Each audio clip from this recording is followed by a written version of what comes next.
Hey everybody, welcome to Shut Up and Pick. I'm Troy. I love doing instrument demos and guitar videos, and probably as much as you enjoy watching them, because I know I love watching them on YouTube too. If you like what we do, I hope you'll like and subscribe to us.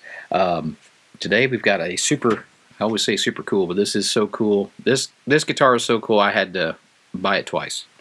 I sold it and bought it back, which doesn't happen too often, but I missed it. It's sort of part of the family now, so.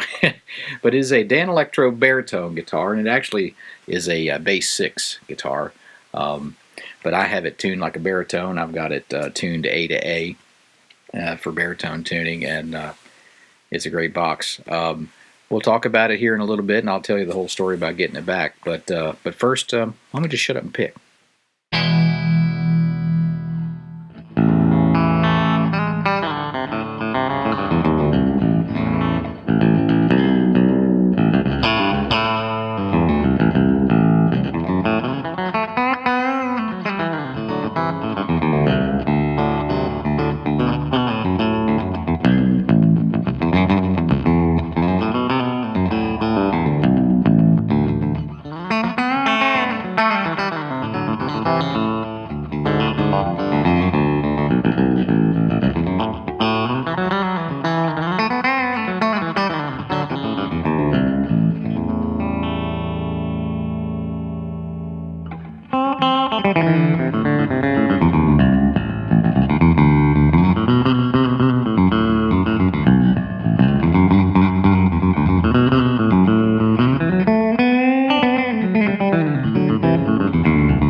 Well, that's what it sounds like. Just a great sound. I think baritone guitars are probably some of my favorite guitars of all time. Just that sound is such a cool thing. I even got a chance to work in one of my favorite intros of all time, Mr. Brent Mason's playing on Leanne Womack's Little Past Little Rock, and I just love that little baritone. The whole feel of that song is awesome, but the baritone's killer too. So I had to work that in, just because. But like I said, this is you can probably see the tuning machines. It was marketed as a bass 6, so basically an octave below a regular guitar.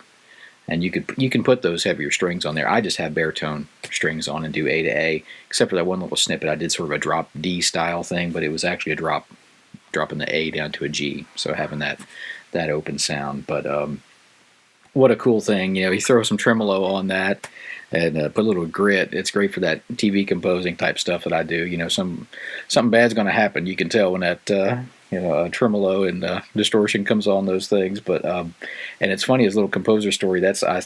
When we were living in Nashville, I had this bought this off Craigslist and loved it and used it, and finally I just sort of was doing a purge and just getting rid of some stuff. So I ended up selling it on Craigslist again to another TV composer. It come to find out, and so luckily we sort of kept up with each other anyway. And I moved back here to Pennsylvania where we live now, and I was looking for another one of these sparkle baritone guitars, and they're just so hard to find. And so I just sent him a message saying, "Hey, would you have any interest in selling that guitar back to me?" He said, "Yeah, sure." So of course I paid more for it getting it back than I did selling it, but hey, that's all right. It was totally worth it because I don't think it's going anywhere.